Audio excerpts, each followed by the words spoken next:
You know, the world is an interesting place, and there are things that occur during this life here on the planet that affect us as souls and affect our bodies and our minds and our emotions.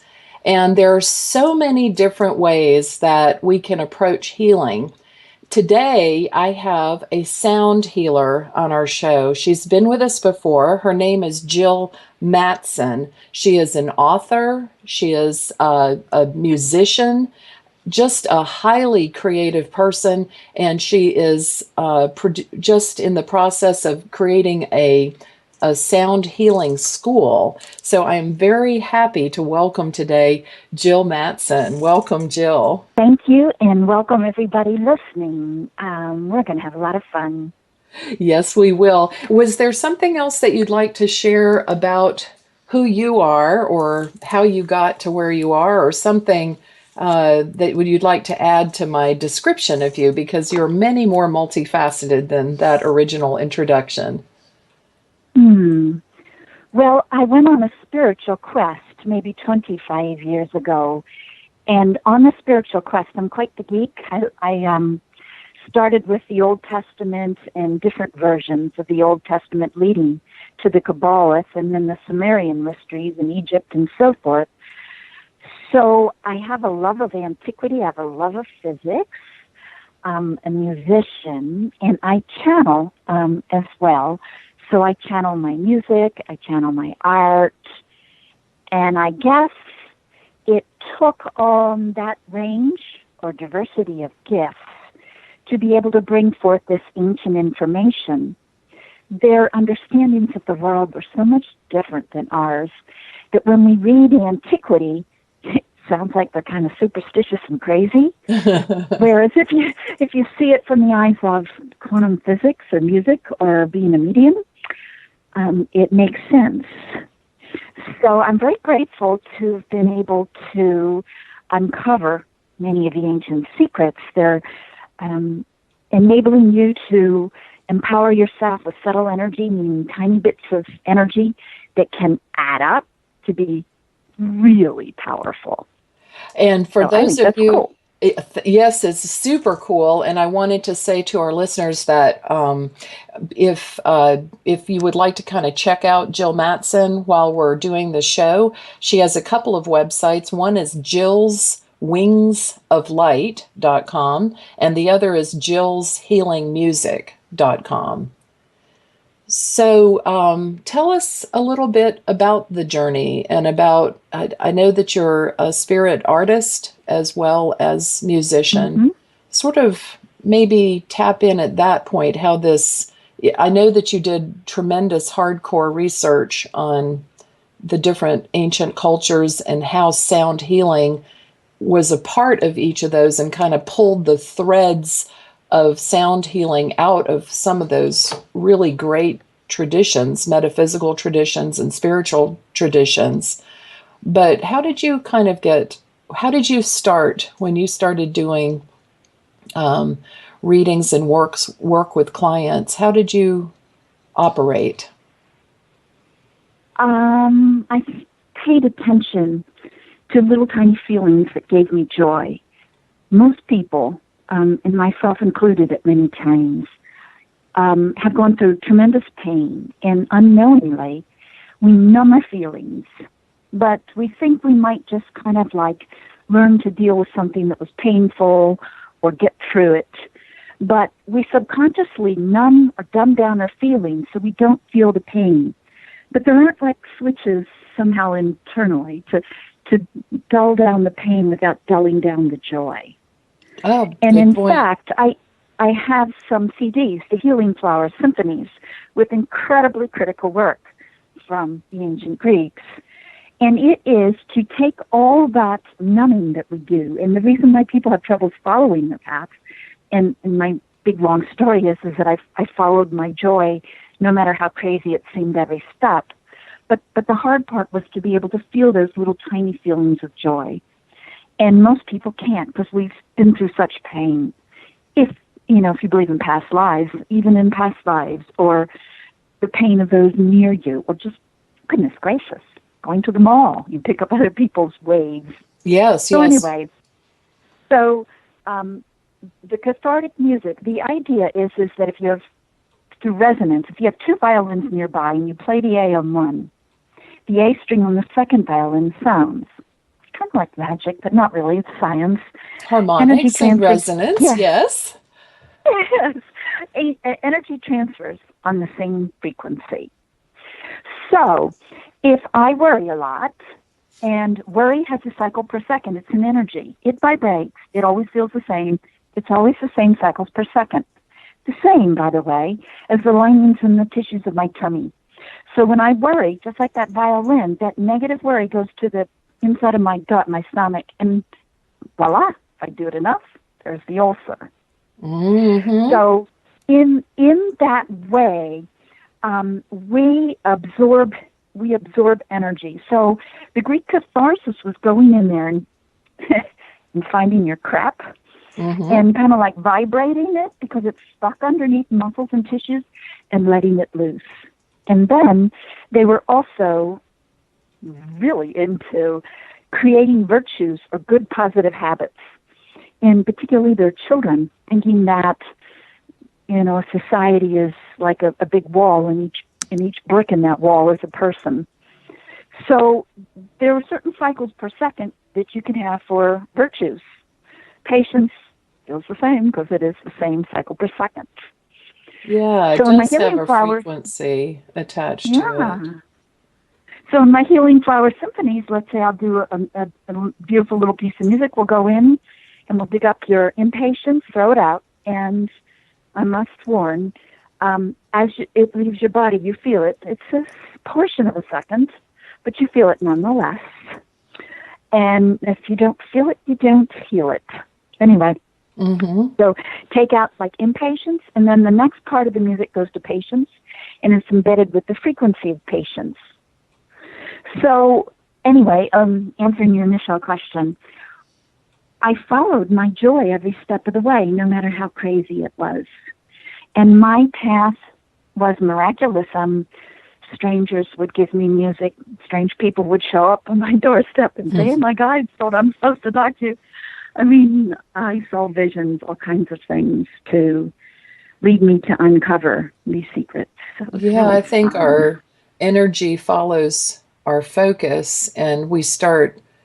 I know there's that law of attraction thing, but if you do set your vision or your thoughts in a particular direction, that alone has a vibration, and so similar resonances start drawing near because they're harmonic. Do you think that's? Yes, I do. So Yeah. when I started, I had no idea I was going to be doing this. I was like, I'd read antiquity. I was on a spiritual quest. And then I read the stuff about music, and oh my gosh, it's like I could hardly breathe. I felt so good. Wow. And it was stepped like that. I just paid attention to my feelings, and here I am doing stuff I love. Yeah, I think that internal guidance system, is really kicked into place uh, to help us there, to find that path of least resistance, to find that better feeling. Esther Hicks, Abraham of Esther Mm-hmm. Hicks, has, a wonderful way of looking at that as well.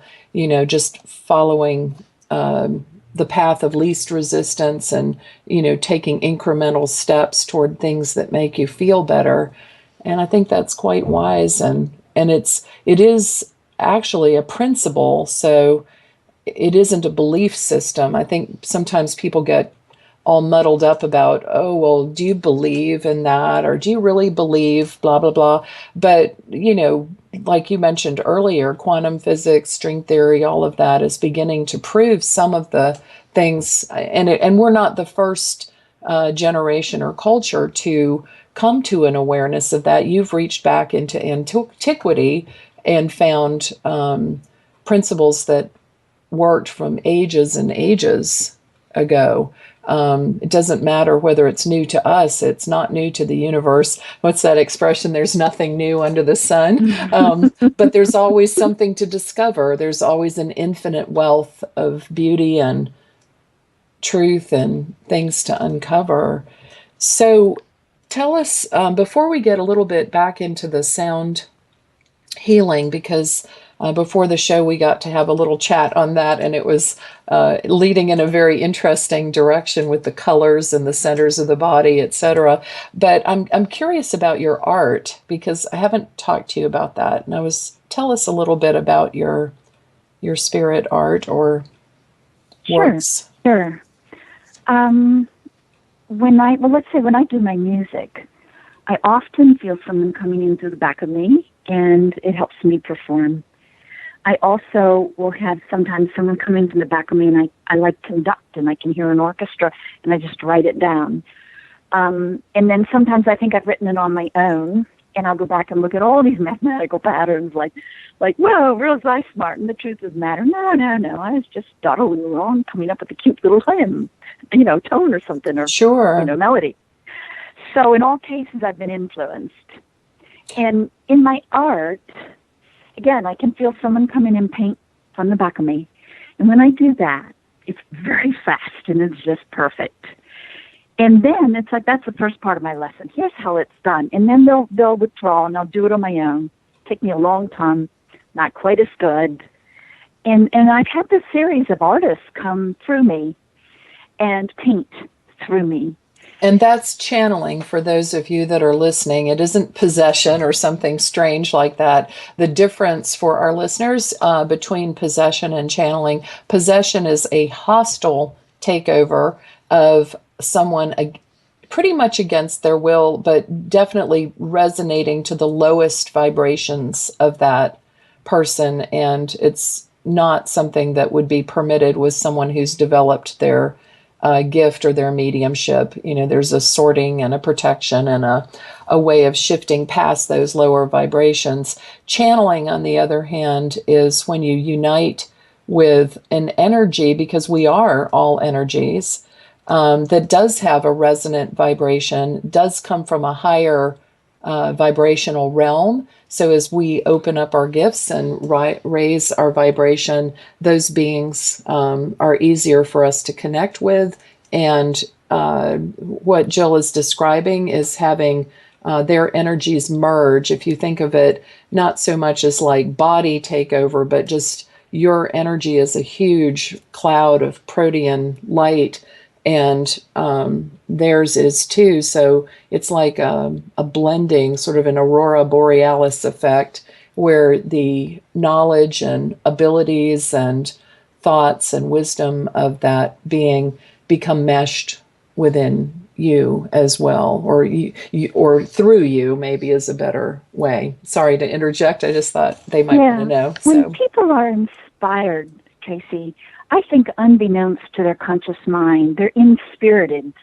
Yes, I love that. And, yes, I agree. I think it's more prevalent. It's just that I'm aware of it. Absolutely. It's totally natural. I think artists, musicians, dancers, writers, animals even channel the energies that are nearby, and people are much more empathic and telepathic than they realize sometimes. And in my paintings, I've painted portraits before I've met the person. I've painted things before they happen. Yes. I've painted spirit guides and other people recognize them. I've painted scenes from the angelic realms and other dimensions. It's just, if somebody really good. Oh, it's really beautiful. If somebody wanted to see your work, do you have that anywhere? At jillswingsoflight.com under galleries. Oh, beautiful. So jillswingsoflight.com under galleries, if you want to click on there and look and be amazed while we're talking here. Wow, how cool. I also am a spirit artist, and I didn't understand it when it first started because of that thing where you draw something that hasn't happened yet, and then you're like, oh my God, look at that. How did I know that? And of course that's in the psychic realm rather than the fully developed realm of realizing who's working through you. What else did you want to say about the spirit art before we change over to the resonances of... When you look at a painting, it's vibrational in its energy. We think that seeing is believing, and you look at a painting and you move on. When you look at a painting, you absorb its energy. It's like like one of the mini spice up your life drinks, energy drinks. Mm-hmm. That you're not separate from a painting, particularly a live painting. So next time you enjoy a painting, think about that. Yeah, it captures the energy and emits a vibration, not just from the colors, but the composition of all of that. Wow. And it can be even inspirited. I've had several paintings where I believe that the eyes are like a porthole. And I don't think it's anything the artist does. I think it's someone on the other side that they can communicate in a variety of ways. And if they choose, they can communicate through the eyes of a painting. I don't know if you've seen some of the artwork of the masters. Yes. And if you look in their eyes, it's really kind of incredible. I was in an IAM church, and they had like a purple St. Germain room and a blue Michael room, Archangel Michael, and the different masters. Mm-hmm. When you walked in, it's like they were there with you. You could feel them. You could feel them through the eyes. The energy radiated the color and their light. Yes. The essence of them. And I do think that spirit uses pretty much any way to possible to communicate. I know that my grandfather had a painting over the sofa at his house, and it was always a bit unnerving for me to sit under it because the face in it would actually transfigure or become three-dimensional and come out of the painting 4 or 5 inches. And it was later that a medium actually 5 mediums brought through that person who I didn't know who it was. They all just kept saying a William, big black beard. You would have seen a picture of him. And I'm like, I don't know. And 2 years later, my mom helped me put it together. And his name was William Melville. And since then, I've been able to directly speak to him. It's almost like, I don't know, it was so weird. Like he must have been trying to reach me as a child and then through other mediums. And then now we talk. He has a really heavy Gaelic brogue, by the way. But anyway, yeah, definitely. I'm just confirming, that energies. And it was in sort of that Dutch style painting. Actually, it was so old. It was from the 1700s. So it was so old that it was I didn't actually realize he was wearing a kilt in the picture, which everyone was describing, but that's evidential mediumship, isn't it? When they tell you something that you don't know and then you discover later. So, wow. Well, I've got a portrait of myself in which I plan to communicate with my future grandchildren. Oh, how cool. How cool. And I know it's going to work. So I'm preparing to do that on the other side with my paintings now. That is too cool. That is so loving and so cool. And what an original legacy to prepare for them. That is so cool. Well, one of the other things that you started talking about when we were chatting earlier today was the link between vibrations and different angelics and beings, higher beings. I'm going to cut you loose on that and let you tell us some stuff about that. Tell us. Okie dokie. My CD, Contacting Angels and Masters, starts off with counting. I don't do this because it would be boring on the CD, but counting the cycles per second of colored light. And an octave is the same note in music. Bum, bum, see, see. And you just divide the cycles per second by 2. And you can do that to light until it comes into the realm of music. So you can see that pink is the musical note C, orange is the musical note D, etc. So there's a correlation. Remember, we started off earlier describing resonance and the 2 violins and how energy transfers on the same note. Well, you could take that even further. It is, science does it, medicine does it. There's many ways to come up with a cycle per second of everything in your body and your emotional fields. So I go through and I correlate illnesses, personalities, health issues with colors and frequencies. So if you had a heart issue, it would be really good to work with Kuan Yin. Whereas if you had a different type of an issue, you might want a different angel or master, because their very beingness, just thinking on them, and when you think on them, you draw them near, their resonance heals you without them doing a thing. Tell them a little bit about Kuan Yin and how she resonates like that. I don't know. Some people might not have heard of her. Explain who she is and how she Kuan Yin is an ascendant master who, if you were to see her aura, is primarily pink. She's been working in a lot of the eastern parts near China and Tibet, etc. She's been an ascended master a long, long time ago. And she is, let me see, when you ascend, it's like you get your degree in light. Mm-hmm. You know, you've mastered all the colors, all the emotions, all the physicality.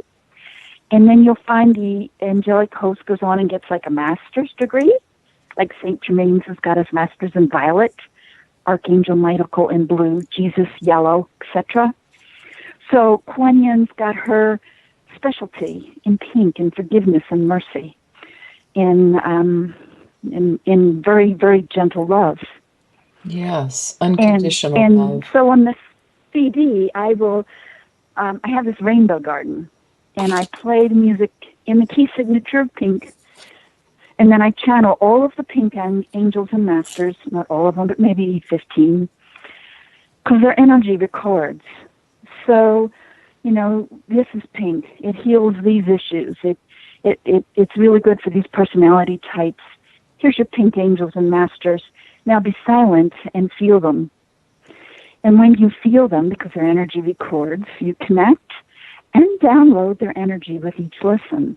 Because it starts, like you were saying earlier in the show, setting a vibrational resonance, which is picked up by the listener. Mm-hmm. Fascinating. Absolutely. Like when you record, we all know that the sound records. Well, what is the sound? It's a vibration. It doesn't have to be in our hearing range to record. It's still a vibration.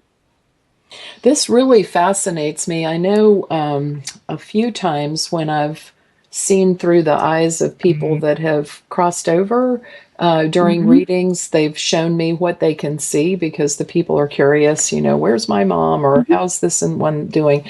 And one in particular pops into mind, which was a scene. The mother was saying, I'm just enjoying the view. And she was sitting on a porch of a rather smallish house looking out over a valley, which had mountain range on the other, a mountain range on the other distance, you know, in the distance. And there were clouds. And you know how when you look at clouds, if you're watching the mountains, it sort of shadows and colors the trees, and then different colors emerge. And, you know, it sort of makes a pattern as the clouds move over it. And it was fascinating to me because I could actually hear sound as the colors modulated. And I remember thinking, wow, color has sound. And here you are, you know, doing it as a life work, translating the color into sound. I just find that amazingly interesting. And doing this meditation, each time you listen to this musical garden, you download drops of their energy. And the ancient idea was, if you get a hold of something like this, loop it, play it all night for a week, and you're going to have a huge dose of the light of the angels and the masters across the rainbow. You do it long enough, and it makes a huge difference. That's what Hermetic magic and all the ancient secret knowledge was about. It was about amassing small quantum, little tiny packets of energy that we can control. We can say, okay, I'm going to listen to this music, or whatever it is. And then when you keep doing it, you keep unloading it. Think of it this way. Think of the Grand Canyon, and you see at the bottom the Colorado River going over the rocks. And you say, the rocks roll because the water goes around them. And then you look up at the canyon and it's like, ew, well, maybe not. Because the canyon was carved from the water. Right. Over time. Right. You get a strong enough dose and the water rolls. And this is the idea of ancient magic. It's the subtle energy. Just get a good enough dose. And and that's what psychics and mediums pick up on, or is the subtle energy, reading the subtle energy. Another thing, you just stimulate my mind so much. Another thing that popped into mind is often people are asking me, how do you protect yourself?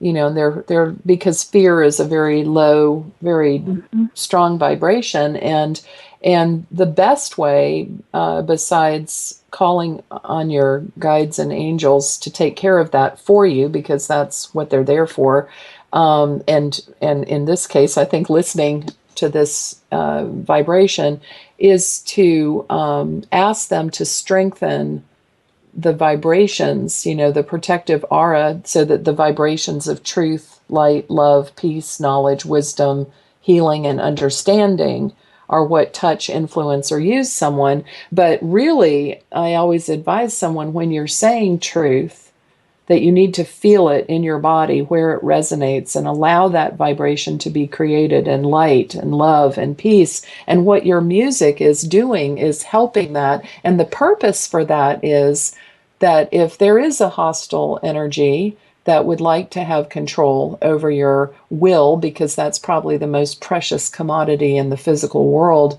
for those that are in the out-of-body state, is to resonate at a frequency that's disharmonic with any of the lower vibrations. Like, in other words, changing your resonance and your frequency and your vibration. If you have enough high light in you, it's kind of like those dark entities become like French fried potatoes. Yeah, they have to stay outside because it's not harmonic, and it's a very natural thing. It's not something, if you're filled with fear, then you're going to be drawing things that are fearful. If you are filled with light and love, then it's almost like like you said, like a repellent. They can't stand in your presence. Exactly, and I find it what an amazing tool your CDs would be for people to reset their vibration. And that's taking control of their energy, which is their right and duty. That's just awesome. And just slightly related, I have this new CD. It's called Deep Wave Body Healing. It came from a vision that I had. And in the vision, I was in Atlantis, and it was the end of Atlantis. And the people were teaching their children what the elders, like, 250,000 years earlier, had done. Their elders, according to my vision, weren't Homo sapiens. They were very, think of elves or angels. They weren't as low vibration as we were. And they were so clairvoyant, kind of like Donna Eden or Sherry Edwards. Yes. They could look in and see, your spleen's a little dark today. And they knew if it was healthy, what color it was, what sound it made, and what feelings were the same energy. Just like I said, worry will deposit into your lining of your tummy and you'll get an ulcer. What feelings lodged in each organ, and what negative and positive feelings. So they wouldn't have to be brilliant, or, if psychic was normal. If you get a dark spot, you fix it. That's right. We'll come back on the other half of at the bottom. We're at the bottom of our show here. We'll be coming back and talking more with Jill Mattson. If you want to reach her, you can find her at jillshealingmusic.com or jillswingsoflight.com, and you can find me at mediumtracylockwood.com. We'll be right back.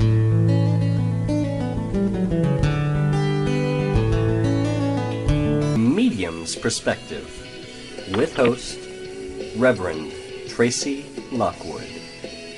Welcome back. If you did not get to hear the beginning of this show, we're talking today with Jill Mattson about sound healing. If you would like to find past episodes of this show or to listen to them again, you could subscribe to my YouTube channel, Medium Tracey Lockwood.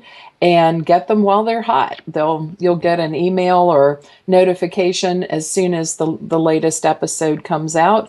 I would appreciate your being a subscriber. So keep that in mind. I'd like to welcome back Jill Mattson. Thank you again, Jill. For those of you that just tuned in, her websites are jillswingsoflight.com and jillshealingmusic.com. Jill, welcome back. Well, welcome everybody else back too. Absolutely. You were just beginning to talk to us a little bit about deep wave body healing. Tell us more. Yes. In that CD, it came from a vision in which the latter Atlanteans were teaching their children the songs, the frequencies of each body organ when healthy, what it looked like, what color it would radiate when it was happy and healthy, what emotions were associated with it, etc. Through science, I have this CD now, and I have music which is in the key signature of a healthy organ. Healthy organs can have a certain cycle per second, and that's the key signature. Whenever you have a key signature in music, it just means that music's going to have a whole lot of that particular note. So the music's going to have a tremendous amount of frequencies supporting that organ. And then I have the note of the healthy organ in the background with the harmonic, which is like an after ripple of sound, the harmonic cascades.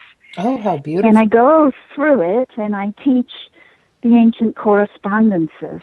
So there's a way of going in and doing some cathartic release on the garbage we've stored in our workstations in our body, and how to enlighten consciously through sound and light and feelings. Start taking back control of our body. Yeah, go ahead. You are so generous too. I'm unfortunately not able to play the segment that you had sent that was about the pink ray, but you do have some free sound healing MP3s, I noticed, on your homepage. That's jillswingsoflight.com. So if you're curious what she's talking about, you want to experience a little bit of that, you can find it at Jill's Wings of Light. I just thought I would mention. Thank you. Yeah, thank you. So you can do just about anything with sound. Ancient masters would alter their voice so that when they spoke to someone, their very voice was beginning to heal. They had methods of modulating people's negative emotions with their voice, or they could repitch their voice to match what your frequency need or illness was. So there's just so many ways that they used a knowledgeable practice of sound and vibration to improve their world, like every way possible, from emotions to health to relationships to contacting angels and masters to manifesting anything. That's vibrational energy. I hadn't really thought about the voice from that aspect. My father was a professor of speech and drama, so I've, heard about using the voice, and he was into phonetics and pronunciation and accents and all that kind of thing. But that's a very interesting concept about the voice. I know people have more than one, I would say probably 4 or 5 people have said that they enjoy listening to the show, that it just relaxes them, and some of them use it to go to sleep by because they feel safe and they feel like everything's going to be okay. And so later we'll have to talk about voice resonance or something like that. But and remember that waves combine. Waves in close proximity combine science. So your thoughts and your feelings, your intentions are a wave. And they combine with your voice. And we really, truly are familiar with this. Watch this. Hello. Hello. Hello. I mean, in no case was my message hello. And it was crystal clear. Yes, yes, so much more than the actual word. Mm-hmm. Mm-hmm. So when you listen to the voice of high masters, just listening to their voice bestows a subtle that blessing. In the ancient people, like I have a workshop on, I'm just setting up sound healing school at gumroad.com, and then you would insert my name, Jill Mattson, Mattson. And I have this workshop on change your voice, change your life. But it's a huge, huge science. Oh, and I've got a book half written too on this Oh, subject. well, you have to Yeah, come it's back then. coming. It's coming. What's the But book on? they What's the would, book on? well, I have two coming out. One is going to be on sacred space, and one's going to be on your voice. Oh, very cool. But back to your dads, like these priests would examine where the letter E, for example, resonates in your body, or A, and then they would come up with magic words to kind of massage and heal what ails you. Mm-hmm. That was part of Hermetic magic.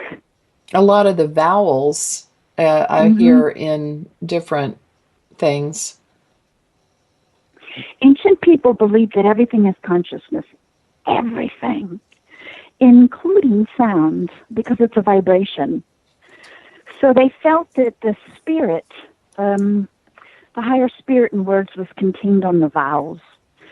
The Greeks didn't even want their children to hear vowels because they didn't feel they were mature enough, strong enough to ward off the damage someone could do with a hurtful, angry voice. Mm. And that seems kind of far-fetched, but not really. I know people in their 60s that can still hear their parent yelling at them. Oh, it And imprints. Absolutely. yeah, they Yes. imagine it, and they like curl up in a ball. Mm. And it's still hurting them. And another thing in the ancient Egyptian mysteries, you had two names. Your real name, which only your birth mother knew. You didn't even know your real name, lest you blab. And and then you'd have a name that everybody else has used. The real name was kept secret, lest someone place a curse on you, because they would say that the sounds of your name was like a thumbprint of you. Mm. And through resonance, other people could send you energy simply through your name. Oh, wow. Just little tidbits about the ancient art of studying sound and music within a voice. Was that practice of using a separate name also in the East, to your knowledge? Like, I think it was fairly prevalent because people understood the art of resonance, and there was a belief in Africa and all different countries that your name is like your thumbprint. And it's energy and it's a vibration that you've come to learn and to love. And it's the skeleton energy of your highest purpose in life. And people whose parents have always criticized them and people have criticized them, I think it's very common for people to dislike their own name. And it kind of, they'll say, oh, my name is Jill. mm-hmm. Or, and that's not terribly uncommon. And Like with not a lot of strength behind or saying a question it. mark at the end. And when you can't feel good about your own personal name in Africa, they would sing your name to you in love to clear that negativity. For those ancient people believed that you needed to say your name with love and love hearing your name. And when you had that kind of internal harmony, it was much easier to follow your bliss or your joy, like we started this conversation. I got into this by simply following what made me feel good. But that wasn't so easy because you numb yourselves and you get full of negative stuff. And one way is by people putting negative energy on your own name. Mm-hmm. Mm-hmm.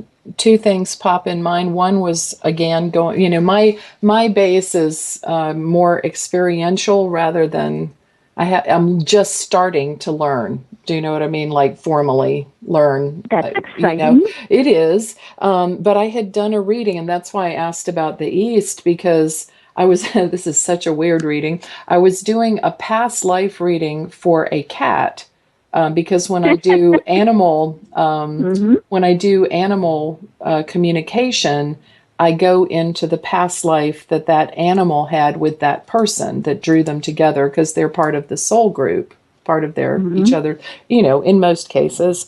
And this was some guy who had been a general in an army. I don't remember the country, but it was described during the reading. It was coastal, and the woman that he had loved was the woman that he was the cat for in this life.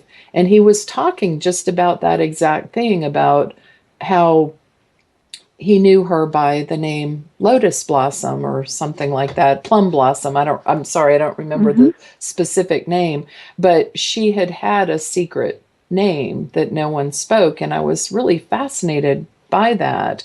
And so when you said that, I was like, oh my God, it's real.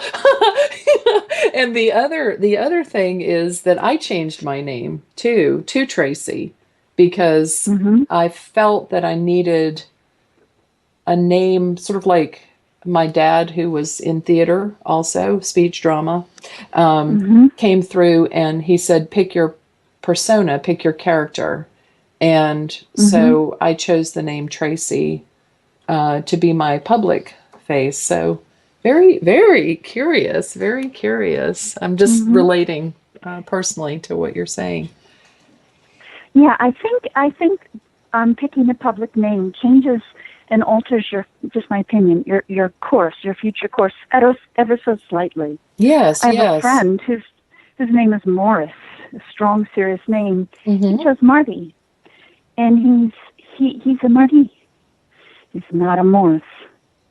Yeah, it does. There's sort of a very serious vibration, very, conservative, versus Marty, which is very approachable sounding or something. Very interesting. And people use pen names also. So the vibration of... Right. In ancient times, since you had a thumbprint, and thumbprint was your name, as you became evolved, powerful, maybe start doing miracles, they would give you additional names to represent your growth. So you have like I know there's a ascended master on Earth. He comes to the United States occasionally. His name, Sri Swamiji Sakananda Ganapati. Okay. There you have it. Who knows what his birth name was, but there goes the string of names, and as he evolves, so does his name. Oh. I'm trying to write that down. Sakanama Gama. He's in my Ancient Sounds Modern Healing book. He's not a Brahmin. Oh, that's right. The books. Yes. Ancient Sounds Modern Healing. Yes. He does healing concerts. He's from India. And in India, they have not lost. They're the only country I know of that still does the ancient healing music. When he does a concert, he'll go out and he's just incredibly powerful, does the whole range of miracles Jesus does. And he'll look at the audience and come up with their predominant negative frequency. So let's say he looks at an audience and he says, the greatest average illness here is heart disease. Then the concert cures heart disease. Oh, how beautiful. Yeah, he does really cool stuff. Okay, I know you're sick of hearing about my dad, but my dad was born in India. I'm just tying it together. Oh, neat. Yeah. So that's part of the reason why I did my my online healing school, because people in India, they have not lost touch of this healing out of music, and they really would like to take my classes, but they don't want to fly. So that's a large reason why I created that online school. And you have 3 courses, I think, already, correct? At the present, yes. Can you give us the titles of the courses? Change Your Voice, Change Your Life, Manifesting Vibrational Energy, very powerful. And that includes a little mediumship, going back and forward in different dimensions, taking a look at what you want. Then I have one using vibrational energies of crystals, thinking of them as like a power generator and communicating with the crystal. And yes, they're a consciousness. Shortly, I'm going to upload one on angels and masters, and after that, healing with sound, and then one with ancient sound healing. So I expect to have that done in maybe 2 or 3 weeks. Oh, I'm so excited. That is just fantastic. And that is, if they wanted to find out about the school, where would they go? Gumroad.com and insert my name, Jill Mattson. Okay, gum like the chewing gum, road. Yeah. .com, and then Jill Mattson, Mattson. Very cool. Very cool. Well, what else pops in your mind? We've got just a few minutes, and I wanted to see what you wanted to share. How about a little technique from ancient China that's very powerful? It's so cool. How very cool. Yes, let's do it. Okay. Here's the idea. When someone speaks angrily and hostile, or they're angry or raging at you, it feels terrible, like you're being attacked. You are the subtle energy, and it's very negative. They had a technique where you would mimic the sound, the emotion, the energy, the intensity of this awful voice. And at first you would do it after the incident when they're not there. And then later, if you can do it fast enough, you do it on the spot. But to start, remember a really terrible time in your life when someone just, I don't know, really reamed out. And what's right or wrong doesn't matter. Just go into the horrible energy you felt. Remember it. And mimic it. Give it a sound like, or whatever brings you to that moment in your past. That horrible moment. Then they would take it up an octave in music, same note, just higher, C, C. Or if you don't like the musical terms, then just take it up in pitch. And then make the same sound, like instead of going, you're going, then up another octave. And after that, your vocal cords probably won't go any higher, so you do it in your imagination. And when I do it, I imagine like I'm going above my head, and with each octave I get up, and I go so far high up, I can see the country, and I go right into the galaxy. I might take 5 minutes to keep taking this emotion up. And as you take this initial bundle of horrible energy that does weigh us down, it transforms as you go up, and it becomes beautiful, loving, celestial energy. When you take it up high enough, it's like there's no such thing as negative. You rise above the whole ability to have good and bad. You just go above. So you, in essence, take their hateful intent as a packet of energy, take it up through resonance and music in your imagination and vocal cords, and transform it into beautiful healing energy. And then I just sit for like a blissful moment, and I let it like come down, float on me like snow or glitter. So someone intends me something nasty. I take their ill-intended, horrible voice. I do this little technique, transform the energy, and I give myself a blessing with their energy at their expense. That is beautiful. That's really, really beautiful. Thank you so much for sharing that with us. Oh, Jill, I love you. Thank you so much. We'll see you next week for a view of life from a medium's perspective. And remember, it's never inappropriate to be kind, and without integrity, you have nothing.